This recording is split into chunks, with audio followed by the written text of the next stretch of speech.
千里之行，始于足下. A journey of 1,000 miles begins beneath the feet. We now gather in the Tao to travel the journey together. Welcome to Tao Talks with Derek Lin, where we take a deep dive into the Tao Te Ching by Lao Tzu. As always, I would like to extend a warm welcome to one and all. Thank you for joining us. I would like to invite you to center your thoughts and direct your attention to this moment in time, to the here and now, to be fully present and mindfully aware as we all ready ourselves for this sacred process in the Tao with one another.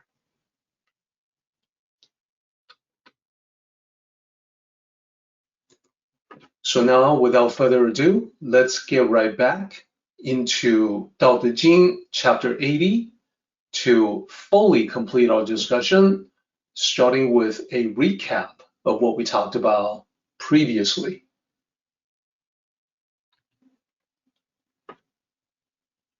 As mentioned, this chapter has the Chinese chapter title translated as The Small Country.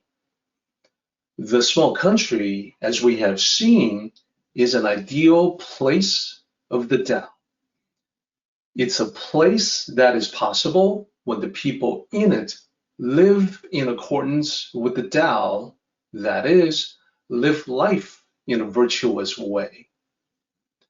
There are some important characteristics of that we went over before, and I want to go back through those important points as highlights. Before we do that, let me just have everyone take another look at the chapter. So it is a mid-level chapter in terms of length. There are 16 lines, as you can see, and we were able to divide it up into 4 sections.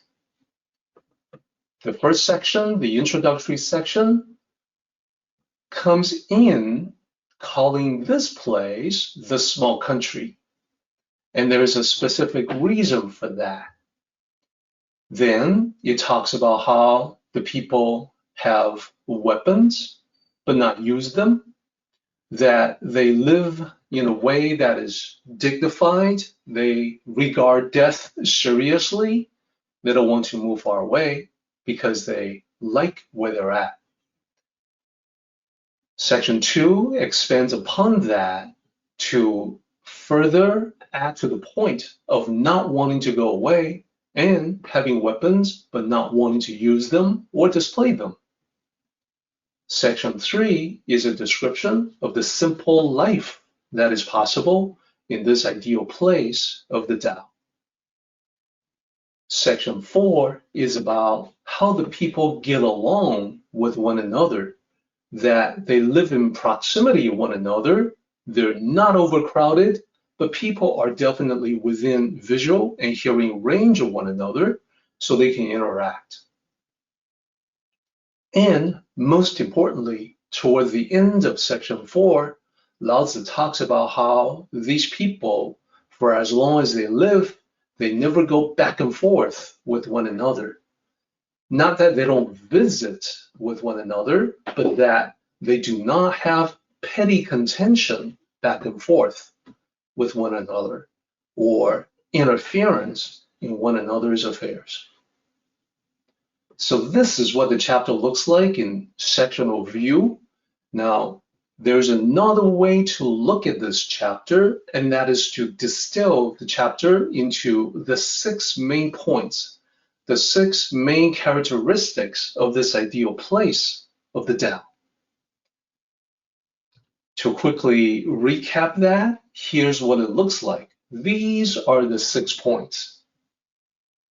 So point number 1 is about the small country, few people, that is a small Tao community that is not overcrowded.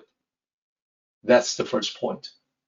The second point you can see is from line 4 down to line 7. They talk about the same thing. And basically, they say, let the people regard death seriously and not migrate far away. Although they have boats and chariots, they have no need to take them. So they like the safety and security, the stability of this place, so people don't want to give that up by going away. Point number 2, it's a good place that no one wants to leave. Although they have boats and chariots, they don't need to take them. And it's important to remember in ancient times, at the time that this was written, people need to leave the place where they grew up, usually because of warfare, the threat of massive wars breaking out all over the landscape. Point number 3 incorporates lines 2, 3, 8, and 9. It's about how people can take care of themselves. Specifically, they can defend themselves. So 2 and 3 say, let them have many weapons, but not use them.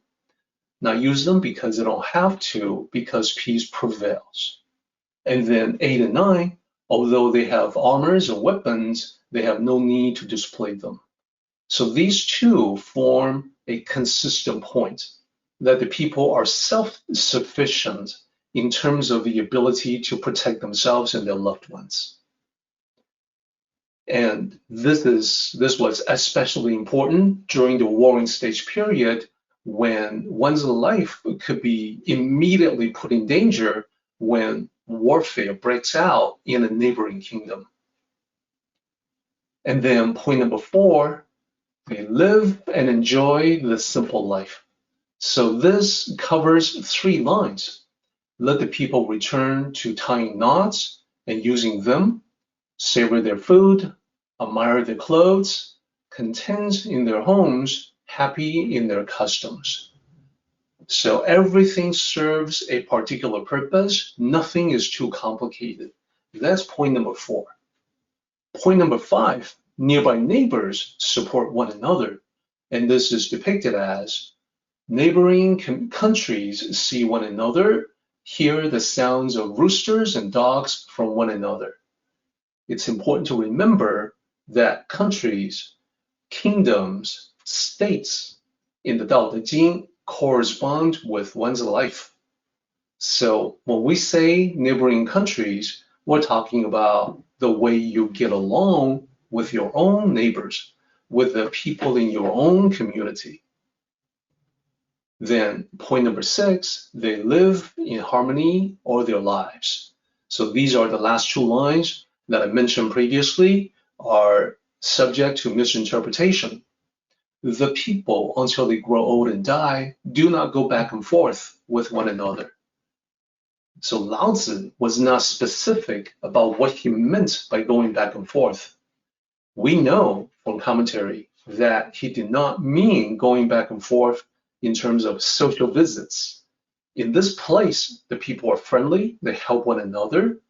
There's definitely back and forth in the positive way, mutual support, mutual help. There is no back and forth in terms of people getting even with one another over a past aggression or slight. They don't go back and forth in that negative way because they live in harmony. So those are the 6 important points from Lao Tzu. Now, last time, we also talked about the universal nature of this concept because the ideal place of the Tao was not unique to Lao Tzu. Other sages at the time, including Confucius, have also expressed their version of the same concept, drawn from the same source that Lao Tzu did. Confucius came around decades after Lao Tzu. The 2 lives did intersect, and according to Chinese legends going as far back as Warring States period, Confucius was a student or disciple of Lao Tzu. He considered Lao Tzu to be his master. And this was sometimes depicted in movies and dramatic presentations. Anyhow, Confucius learned from the Tao just as Lao Tzu did. It's a tradition that pre-existed both by more than 2,000 years. And in that tradition, from that tradition, Confucius drew upon it to create a concept called the world of 大同. 大同世界. 大 means great, 同 means unity. So it is translated as the great unity, the world of the great unity. And sometimes translated as the world of the great commonwealth, because the character unity is depicting commonality for all mankind. This is a peaceful world where everyone is taken care of.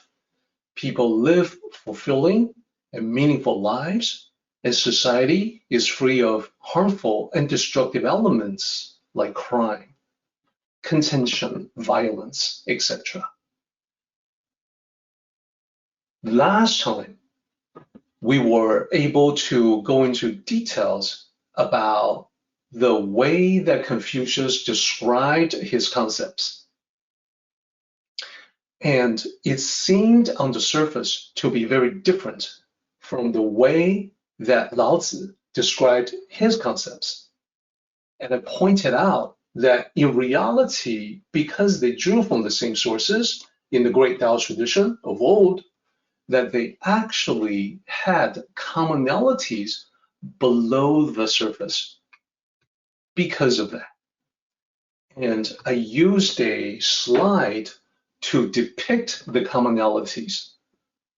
Both master and students wanted to express a strong sense of community.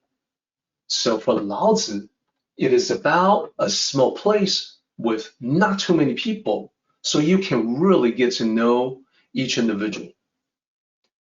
A place that was not crowded, and a place where the neighbors provide mutual assistance for one another because of that strong sense of community. For Confucius, he wanted to express the same thing, but he talked about it in his own way. He talked about how elders and children belong to everyone, they were taken care of, and those in need, like the people who were disabled, the people who were bereft, they were taken care of by the community as well. Because, again, due to that strong sense of community. And both master and students wanted to envision this good life, the good life for everybody, good life for one and all. Lao Tzu talked about it by saying that everyone lives and enjoys the simple life. So the simple life is not necessarily a life of poverty, but a life of joy. A life where things are not complex and stressful and filled with tension. Lao Tzu also talked about how the people had no petty conflicts with one another. They get along. They understand one another.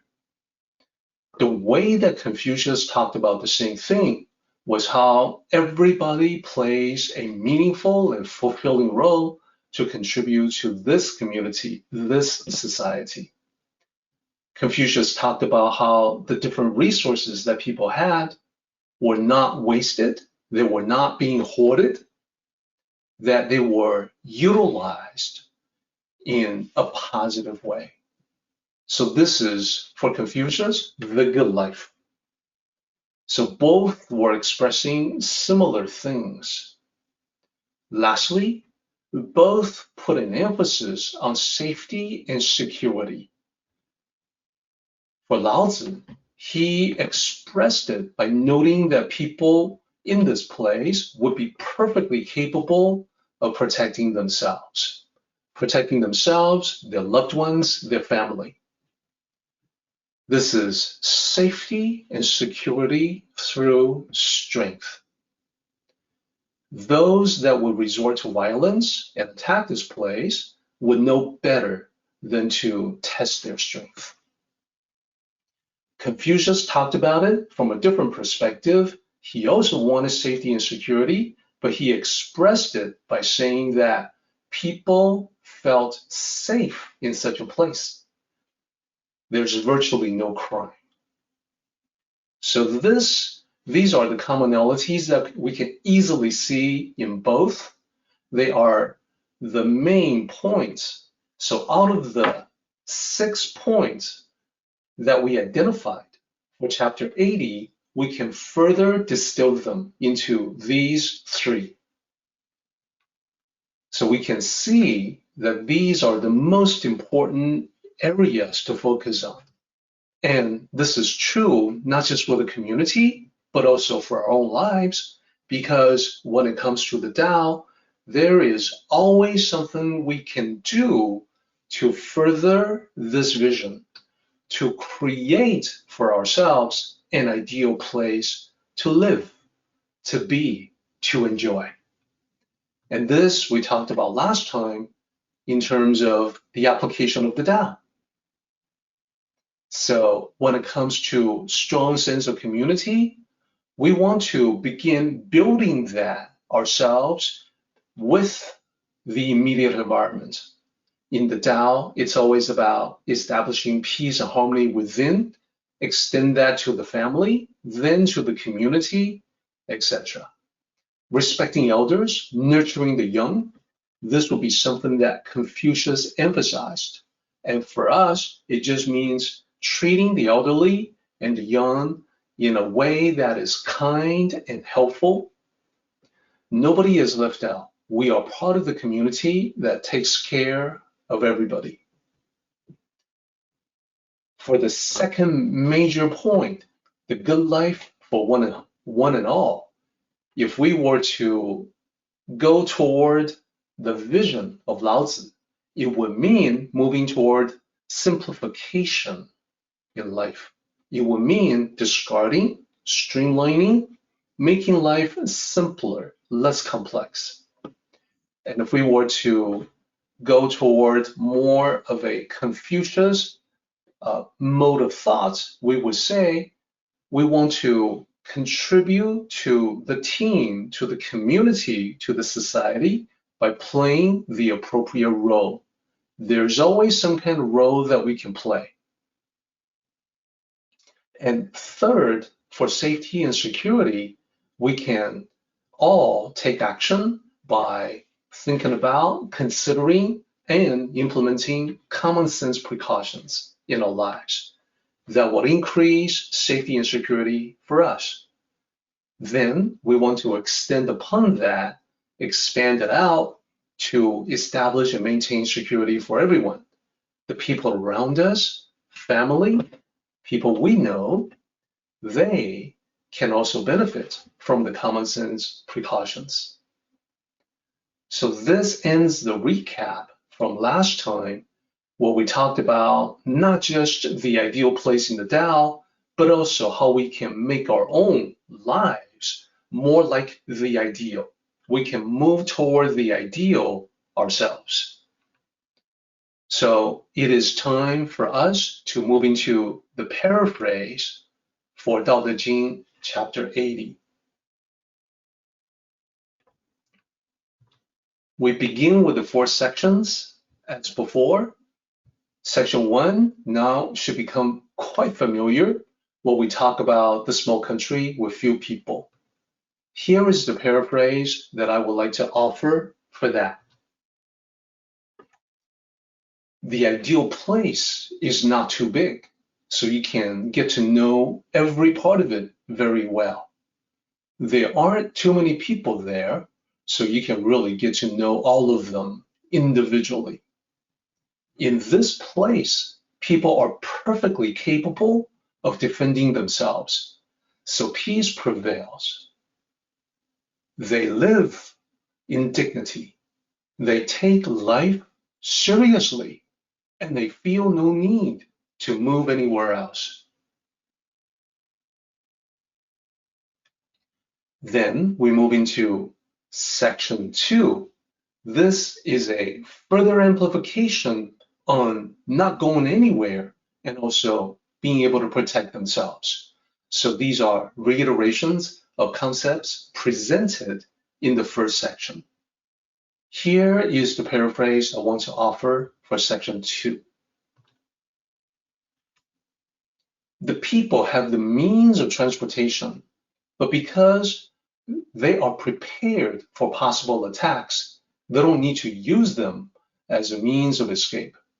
They have armors and weapons, but they don't need to put them on display because they prefer to not advertise their preparations.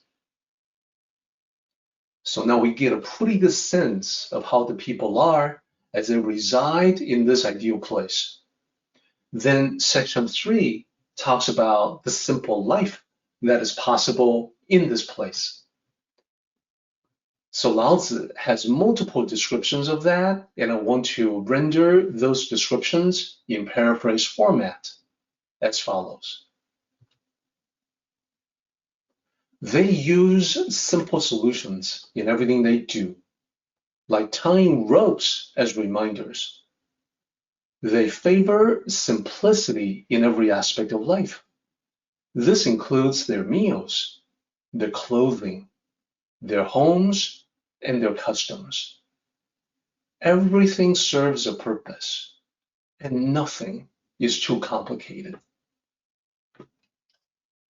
And when we think about the good life from different perspectives, different sages, it's worth noting that Confucius considers also that the good life means nothing goes to waste.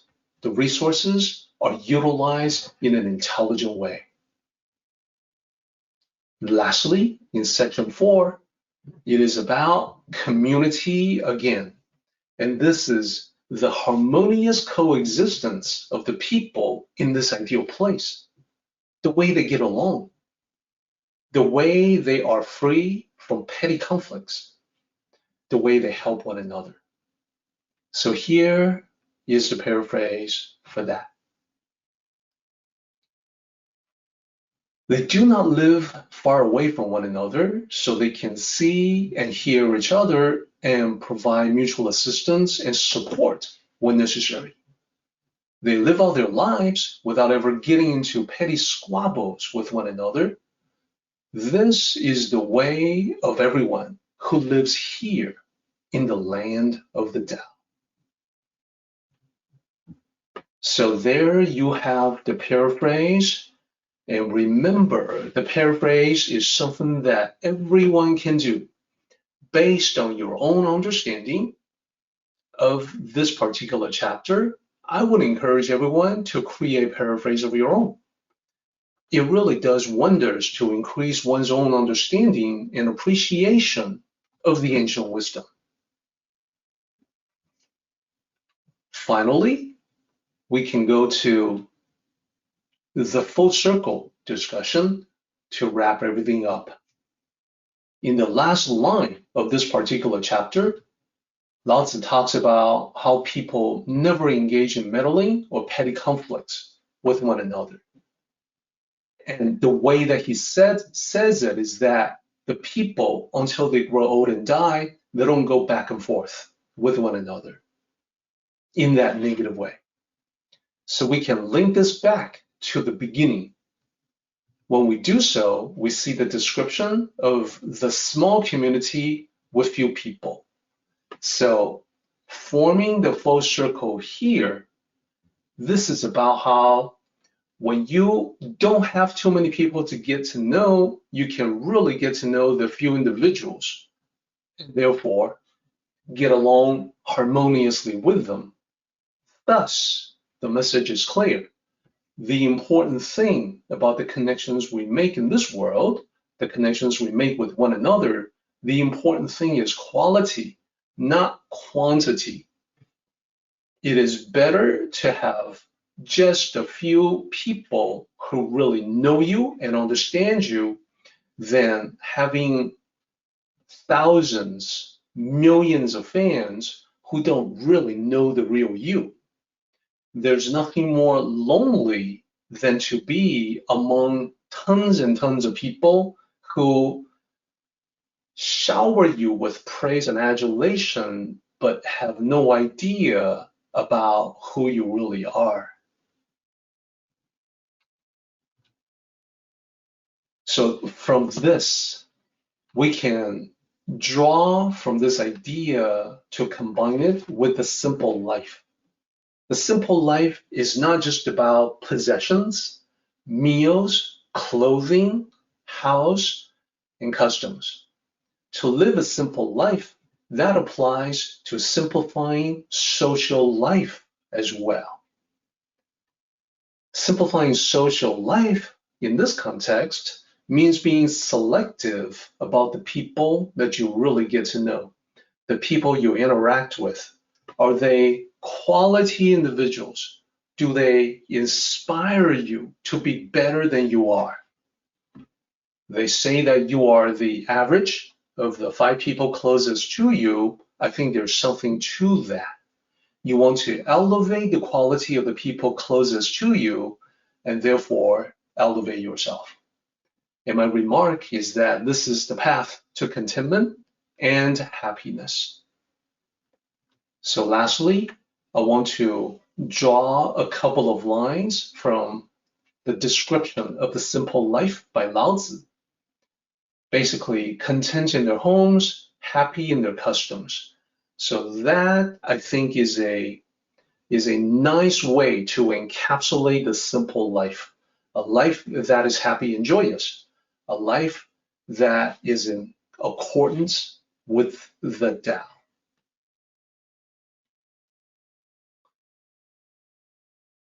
Our meeting has come to an end, but the journey continues on. Let us all travel safely so we can meet again. Until next time, may the Tao fill you with peace and happiness.